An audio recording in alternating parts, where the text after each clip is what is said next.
Transmitter device activated. Coordinates set for Earth 2. Hello everyone, thank you for joining us. Welcome to the Earth 2 podcast. My name's David Steele. And my name's Peter Watson. And what is the Earth 2 podcast? Well, this is the podcast where David and I will be taking a look at the pre-crisis DC Multiverse. And the legacy of the Golden Age characters throughout the Silver Age and the Bronze Age. Now, you may be wondering what those terms mean. One of the staples of DC Comics for a very long time was the concept of parallel universes and doppelgangers of heroes and villains on each world. And that was referred to as the DC Multiverse. And it existed for many decades. However, in 1985, DC Comics decided to get rid of that. They felt it was too complicated for people, and they decided to merge all the Earths into one, all the universes into one, in a massive mega event never seen the likes of before, called Crisis on Infinite Earths. Yep, so the Crisis series basically changed everything for DC. It simplified things and streamlined things, but we're not really concerned with the effects of Crisis. We're going to be talking about everything that happened before the Crisis. So we've already said there a couple of terms, so we'll just define them further. The Golden Age is generally regarded as that period sort of before, during and immediately after World War II, when the vast majority of superheroes in comics were first published for the first time. The Silver Age is considered that period sort of from the mid-50s forward, when superheroes were revamped, rebooted, even though they weren't really called that, those terms weren't used at the time. Basically, superheroes were sort of brought back, but with new versions of some of the characters that had been around before. Because for a time in the early 50s, the superheroes had kind of gone by the wayside. Yep. And the only surviving ones really in publication were Superman, Batman and Wonder Woman. Yep, who have lasted pretty much, non-stop. Since the beginning. Yeah, until now. And the Bronze Age refers to a period when a lot of the new heroes have become established, but really it's been driven by a change in the sort of the style of the way the stories were told, and the style of writing and the style of art. It's when the fans of the comics really became the creators of the comics themselves.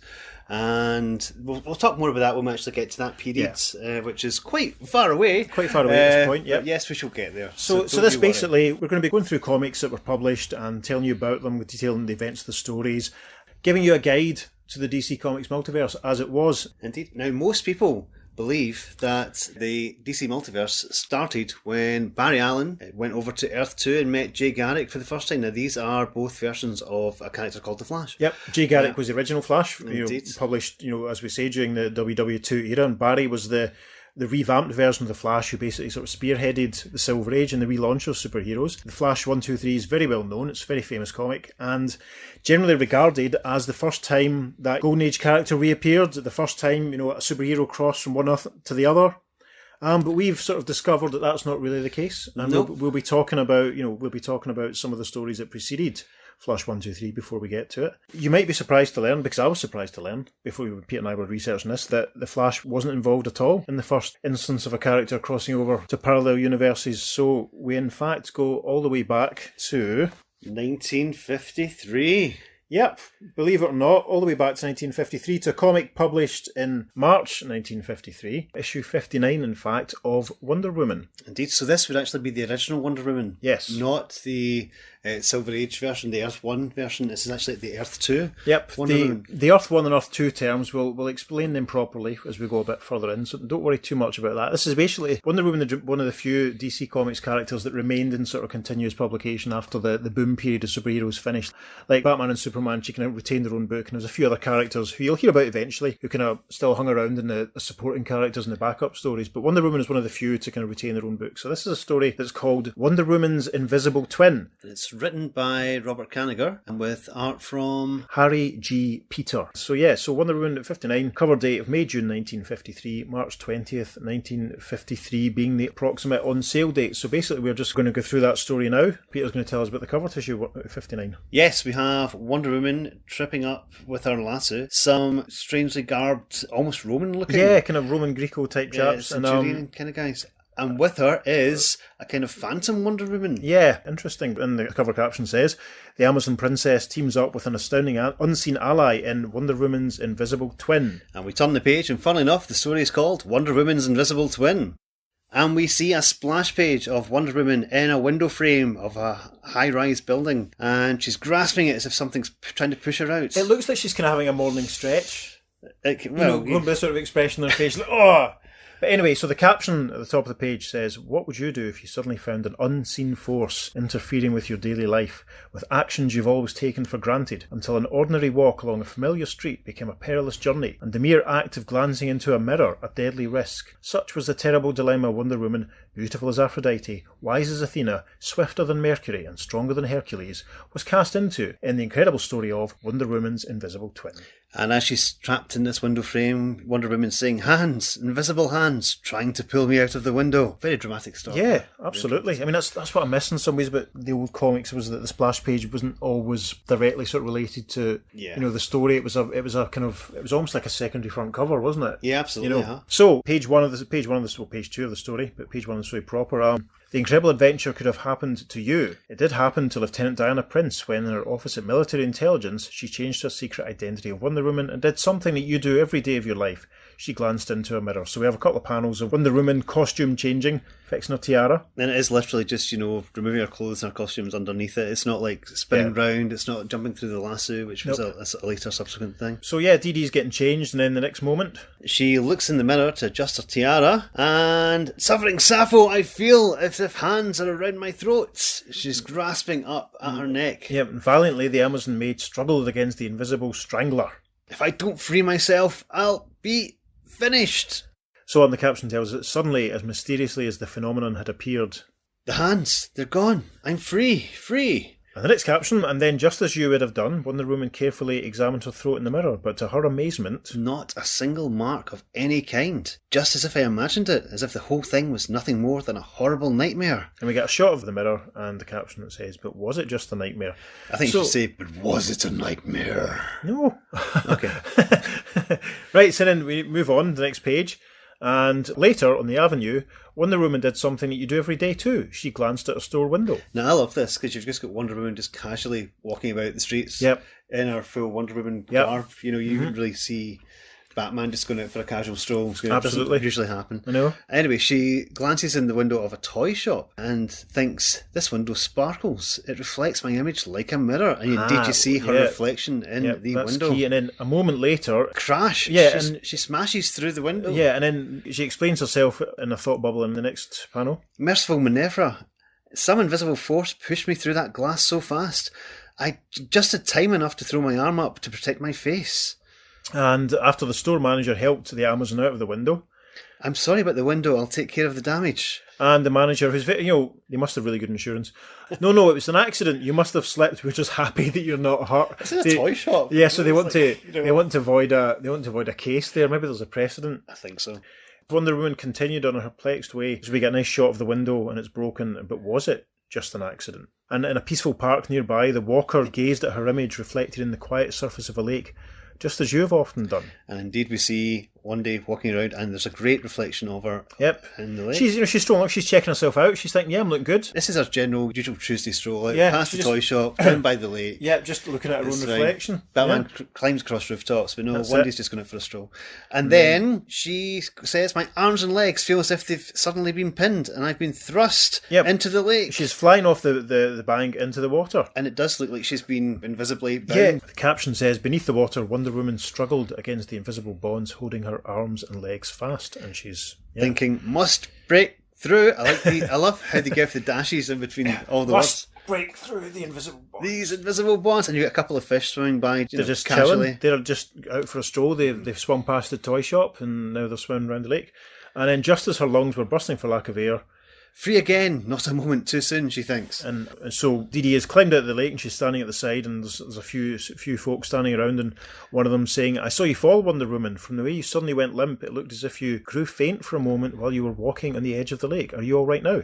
"Yes, I'm fine, thank you." I'm liking the way this is building, because the way we had a shot of the mirror and then a shot of the Toy Story sort of window, now we've got a shot of the lake. Yeah. But was it a momentary faintness? And interestingly enough, it's three different ways that an image can be reflected. Yeah. Mirror, window and lake. Yeah, the water surface. And outside the park, the baffled Amazon maid was attracted by the sound of shots, and there's a police car and it's chasing some baddies. Proper gangsters, they're wearing fedoras. Yep, crack, crack, bang, bang. And in a split second, the fleet-footed Wonder Woman overtook the speeding car, and the policeman is shouting, "It's Wonder Woman, stop firing, she'll catch those gangsters in a twinkling." In a twinkling, a hostess twinkling. Yes, and as the racing Amazon drew near the gangster car, "Wonder Woman's on our trail, we ain't got no chance."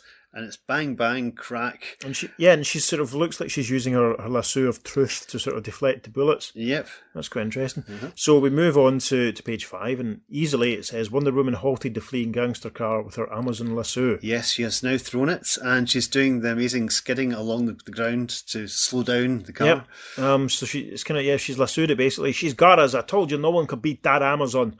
But suddenly Dee Dee trips and falls flat on her face. Indeed, letting go of her golden lasso. Yes. And then the police car arrives and stop the car before you run into Wonder Woman. The policemen get out of the car and they help her to her feet. And one of them says, "If we hadn't stopped to avoid hitting you, the gangsters wouldn't have disappeared from sight."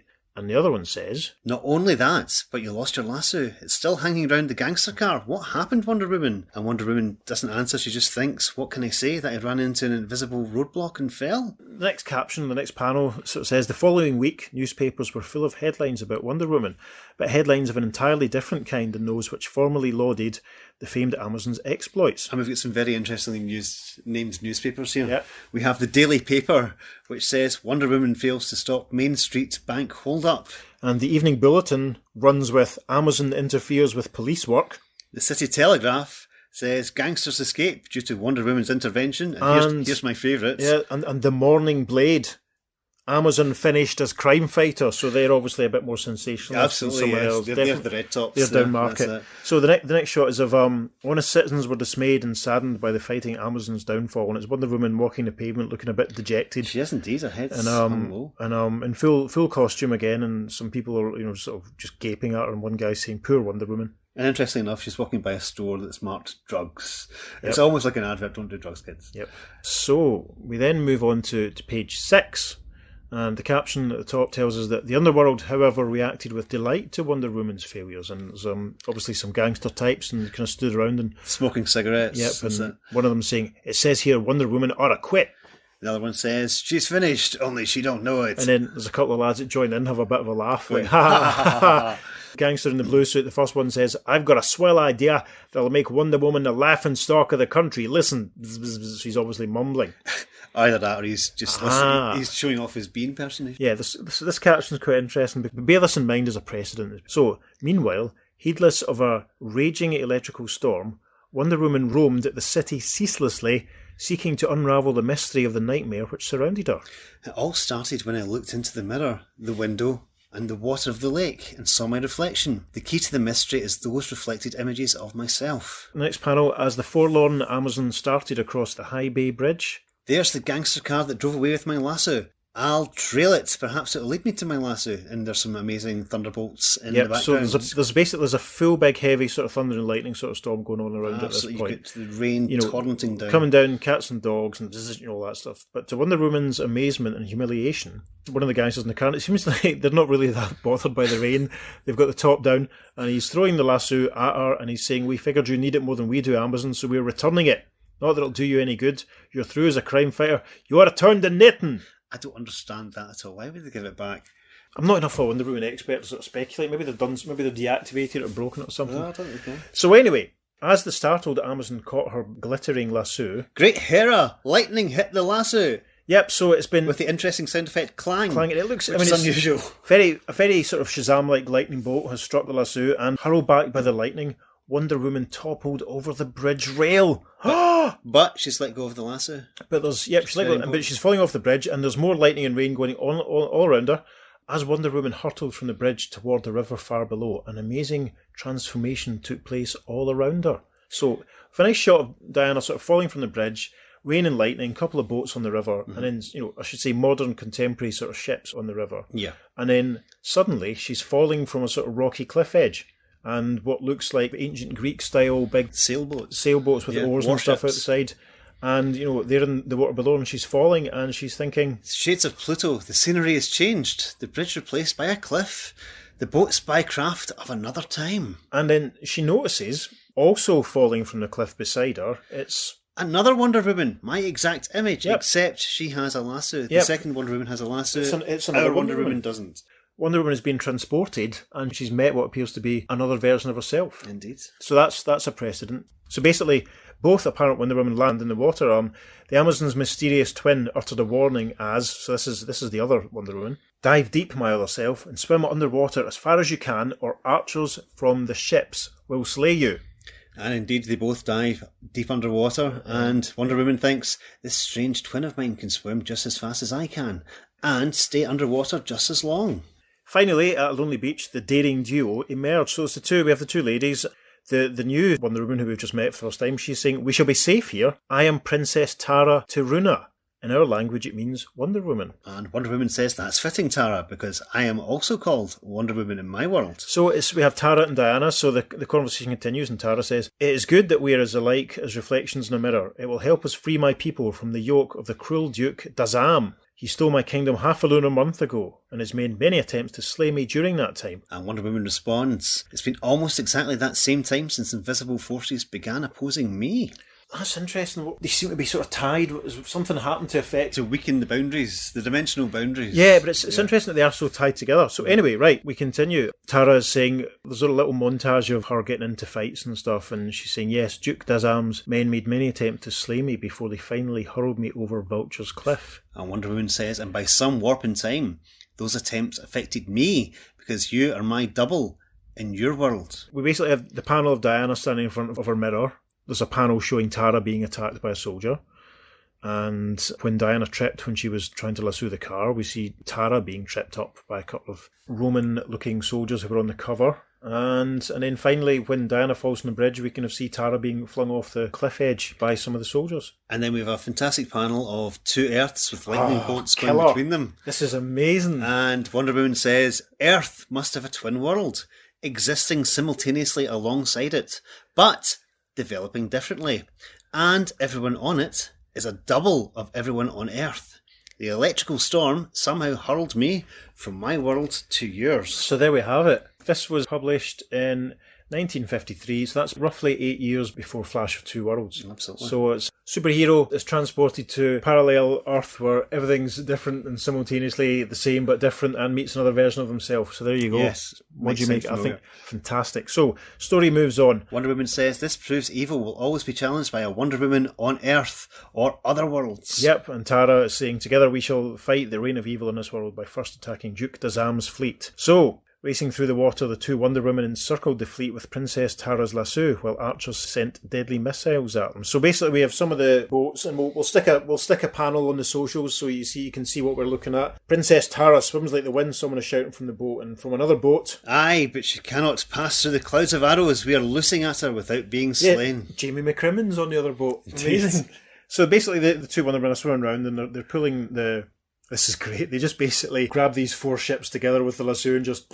It's like they basically have done the snow speeders on the AT-AT. Yeah. By going round, swimming Absolutely. round with the lasso, they've crunched together the boats. So the caption tells us the swimming duo drew the gigantic noose tighter and tighter around the fleet until, and then crack, smash, crunch, they're all just... I guess that's Tara that's Has to saying, be Tara, that yeah. ends the fleet, now to my palace for Duke Dazam. And moments later, the Titanic 2 leaped over the palace wall. And they just get stuck in. They do. They start battling all the soldiers who are confused. Princess Tara seems to be everywhere at once. It's witchcraft, says another one. And then shortly after, in the throne room, we're guessing it's Princess Tara is sort of thinking to herself, the Duke must have fled when he heard of his fleet's defeat. Empty throne room, so she sits down in the chair. And then, Duke Dazam rocks up. And he puts a rope round her neck straight away and says, I knew you would come here, Princess. That is why I concealed myself behind the throne, to ensure that you would never live to rule in my place again. Do not attempt to struggle. You will only cause the noose to draw tighter. Duke Dazam, exclaims Princess Tara. And he then says, with you out of the way, I will rule again, and this time no one shall stop me. Suddenly, a golden lasso whirled through the air and dropped around the villainous Duke. What? My sight is deceiving me. I see two Princess Taras. All right, so that wasn't Tara that we've just seen. No, I am Wonder Woman, Tara's double from your coexisting world, Earth. I took her place while she waited to foil just such treachery as you've planned. Of course, because Tara had the lasso. Yes, that makes sense. Yes. So, and we have a caption helpfully saying, after the Duke had been imprisoned. And the panel shows them on top of the castle in the turret. Yeah, and there's a raging electrical storm going on. Right, and Diana's sort of saying, it was just such an electrical storm which made me pass between my world and yours, Princess Tara.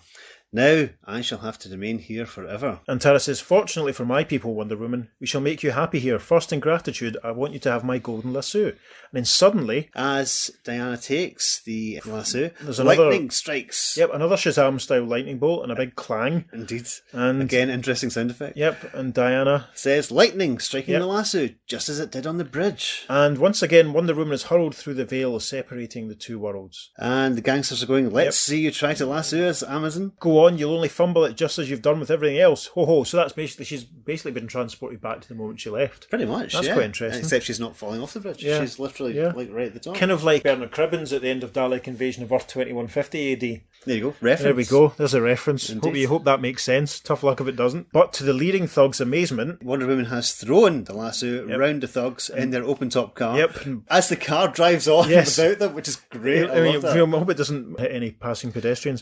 So one of the gangsters shouts, Blazy, she's got us, and the other one's like, something's happened, she's her old self again. And the final panel, Wonder Woman, nice big close-up of her, and she says, I've always been myself. It's just that what happened to my double in our coexisting world affected me. Something that can happen to anyone. So that basically, more of that, it basically means if you're having a bad day, it's not your fault.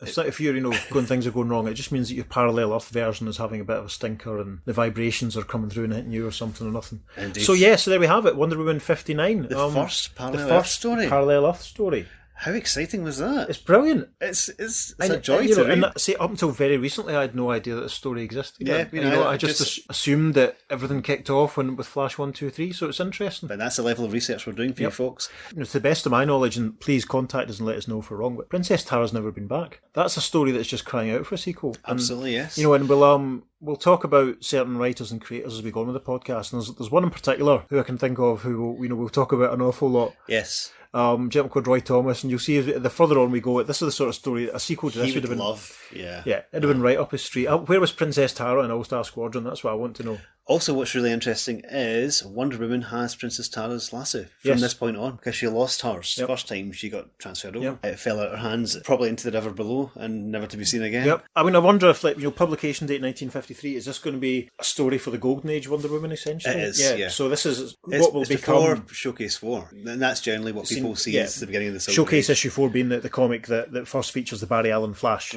who, Barry, you'll be hearing a lot about Barry quite soon. Well, very soon. So it's interesting that essentially the Golden Age Wonder Woman, who will become identified as the Wonder Woman, the Underwoman, Freudian slip there, the Wonder Woman of Earth 2 is the first one to sort of, we're aware of, to make the leap over. Absolutely, yes. So, interesting. Yes, and also a good thing to point out is, even although this wasn't written by Wonder Woman's creator, William Moulton Marston, it did continue on with some of the bondage themes that were prevalent throughout his story. It's quite interesting that never really leaves her, does it? The fact is that he did make it a part of every story that he created in the beginning, was she had to be bound every story. Yeah. It's a rather peculiar thing. Makes you think, doesn't it, viewers? But she always came out on top. She always was stronger than the men around her. But I think it was just to show how women are empowered because they can escape their bonds. I don't know, but he certainly had a fixation in that. Yeah. But yes, Robert Kanigher obviously has included that as part of this story, admittedly by invisible bonds. But yes. Yeah, interesting.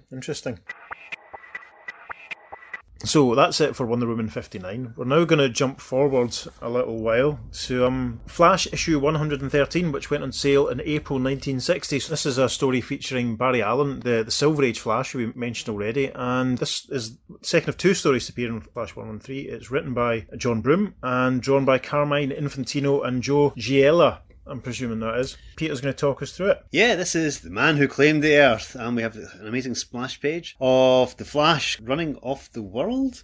It's a view from the Earth from space, and you get the Flash kind of running off and claiming the Earth with a big flag saying Olympus, spelt Olympus, is a kind of a Greek god-looking man. Very sort of... He looks a bit Gil Caney, doesn't he? He does actually, yeah. It looks like kind of 60s Gil Kane sort of figure rather than cusp of the decade Carmine. And Barry's saying that spaceman's claiming the Earth as the colony of his planet, Olympus. I've got to find a way to stop him. Now, you might think it's just another planet, but we'll get to this. So the story kicks off as normal. It's Barry and Iris, one of the greatest sort of romances of all time and of all comic history. And Iris is sort of cancelling her date with Barry. She's going to help classmates, Dr. Wiley she's Summers. Going off to help Dr. Wiley Summers with some research. And Barry's a bit worried that he's losing her, so he gets changed into his Flash uniform and goes to sort of check up. And he finds Wiley Summers and Iris, and they're just researching this sort of odd metal that Summers has found. And Wiley Summers obviously is very much of the 1950s scientist type with the pipe, smartly dressed. Iris is looking very Audrey Hepburn, isn't she? She is actually, yes. That's very interesting. Wiley's very handsome in a Bruce Wayne's pre-crisis Wesley Dodds type way. Absolutely, yes. Flash runs over there to check out what's happening because he's not jealous at all, no, and looks at the strange metal that they've discovered. Then it cuts to what looks to be like a very Olympian pantheon of gods. And the caption says, and this is the important part, at this very moment in the galactic universe of Olympus, in the fourth quadrangle of space. So this is another universe, folks. Yep. It's not another dimension. It's not another realm. It's an actual universe. Established. It hasn't been given a number. But we have these, I don't want to call them Greek gods because they're like knockoff Greek gods because they're all misspelled, like Zeus. They spelled Z-U-S. Poseidon spelled P-O-S-I-D-E-N. So yeah, they're all kind of like cheap knockoffs of the original Greek god. I suppose, is it that sort of Van Deniken sort of idea that maybe these were the guys that are responsible for the original myths in the first place? Indeed. Or something? It's got a touch of that to it, hasn't it? But basically they're probably exactly as you imagine. They're big muscly guys with long white hair and long white beards. Yes, so they realise that they have located the lost planets because countless eons ago their forefathers decided to found a colony of Olympus in another world and sent a spaceship off for that purpose. And funnily enough, the lost planet turns out to be Earth 1! Who'd have seen that coming? Indeed. I wouldn't have. So yes, they decide that because Earth is mostly made up of water, they're going to send Poseidon there to reclaim the Earth. No relation to Poe Dameron. No relation to Poe Dameron. Poseidon travels there even faster than anyone can say Zeus, says the caption. So he arrives there with his trident, discovers that the population of the world it's not even 3 billion at this point. Blimey. Yeah. So again, this is what, 1960? Yeah. Indeed, yeah. And he uses his godlike powers to break into every television frequency and claim Earth, saying, I claim Earth in the name of Olympus, and I, Poseidon, demand absolute obedience of our colonists. And of course that doesn't go very well. Earth's reply is very forthcoming, and they send fighter jets to try and get him. It's very much like one of the Strange Adventure stories that we're going to talk about. Of course. So yes, they are trying to bomb him, but he's just exploding the bombs in midair. And of course, you go to Central City if you want to take over the world. That's the first place you go to. Yeah. So the Flash runs in to try and stop him. That's a beautiful panel. It's like we have basically Poseidon's in silhouette and a couple of onlookers in the city skyline are all in sort of silhouette, but Barry's just sort of in full sort of render, just streaking right through the middle. It's beautiful. Carmine was a genius. A pure clear sky with the cityscape in the background. It's great. Just lovely. And Poseidon blasts Flash back, blasts him 1,000 miles away. That's how powerful his blast is. There's some fantastic fight scenes back and forth as Flash comes back and drills Poseidon into the ground. And Poseidon fights back, forming ice around the Flash. And the Flash escapes, continues the fight with Poseidon, who fires a big radiation bolt at the Flash. And the only way Flash can escape is to run completely round the Earth, all the way round, so it follows him round. He comes up behind Poseidon. Yes, and smashes him to the ground. And they don't actually show where the radiation bolt goes, but it's interesting. It's worth pointing out the radiation bolt looks kind of like, it's a bit Shazam light bolty. It does, it looks like it Johnny Thunder lightning bolt. It puts me in mind of some other Flash sort of developments we'll maybe get to in quite a few episodes' time. And Flash realises that it's the trident that Poseidon gets all his powers from, so he confiscates it from him, and he puts this Greek god in the city jail, as you do. And he said, well, you can stay here for life, or my government's authorised me to make your proposal. Poseidon said, what proposal? Flash says, you can go back to where you came from, stay there permanently, but remember, if you return... Poseidon says, don't worry, I'll never return. So Flash gives him the trident back, and he disappears. With a huge, big, giant sort of pop sound effect bubble. Poseidon explains to Zeus what happened. He said, I can't go back, but you could send someone else. And Zeus says, no, Poseidon, and here we go. I've been studying the history of that Earth country. A short while back, it was a colony, and it broke away from its mother country. It won its independence. And that's just what Earth has done now. With the aid of that amazing Flash, they've won their independence from us. They are no longer our colonists. To which Poseidon goes, sigh, I guess you're right. So that's quite a Van Dyneken sort of thingy. That suggests then that all of us humans, or some of us humans, were originally colonists from Olympus or something. Indeed, we're all descended from knockoff Greek gods. Yeah, and that's probably something that's never been returned to or We whatever. will never hear any mention of this story again in comics. Interesting. So Barry, the Flash, gets changed back to Barry. And he goes to meet Iris and Dr. Wily Summers and says to Iris, Iris, listen to me, are you coming out with me tonight? To which Iris says, No, Barry, I've got to help Dr. Summers work on his new theory. And then before Iris can finish what she's saying, Barry says, all right, I gave you a chance to come of your own free will. Now... Oh, Barry, she stutters almost, I never knew you could be so masterful. And Barry grabs her by the hand and takes her away, and Dr. Wily Summers is in the background looking as if to say, What? Yep. He's not really all that concerned. He's more concerned about his research. Yeah, but that's the last time we see Wily Summers. He's appeared before, but he's in the Flash, but he never turns up ever again. He is mentioned, though. Is he? Yeah, he has mentioned from time to time, yeah. And then Barry and Iris are having a romantic candlelit dinner. And in an intimate dining room, Barry Allen, alias the Flash, settles down to his date. Now, honestly, Iris, how does this atmosphere of this place compare with that of the library? And sigh, says Iris, it's so romantic here with you.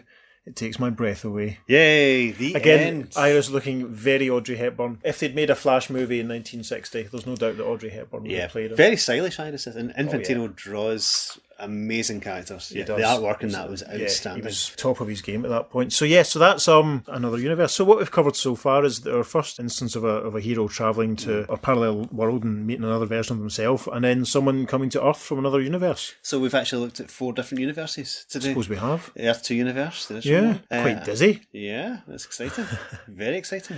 Now, we'd love to hear what you thought about our discussion today, and you can get in touch with us at the earth2podcast@gmail.com, and we might even give your comments a readout on the show. Don't forget to follow us on Facebook. We're at the Earth2 Podcast. And you can also find us on Twitter at podcast_Earth2 with the number 2. And we also have an Instagram, so you can check us out on Instagram as well. And Instagram's handle is just at the Earth2 Podcast, TheEarth number 2 podcast. Yep, it's the number 2 for all our social medias. Yeah. There we go. So thank you for joining us on our journey, and we'll talk to you next time on the Earth2 Podcast. Transmatter Cube activated. Return coordinates set for Earth Prime.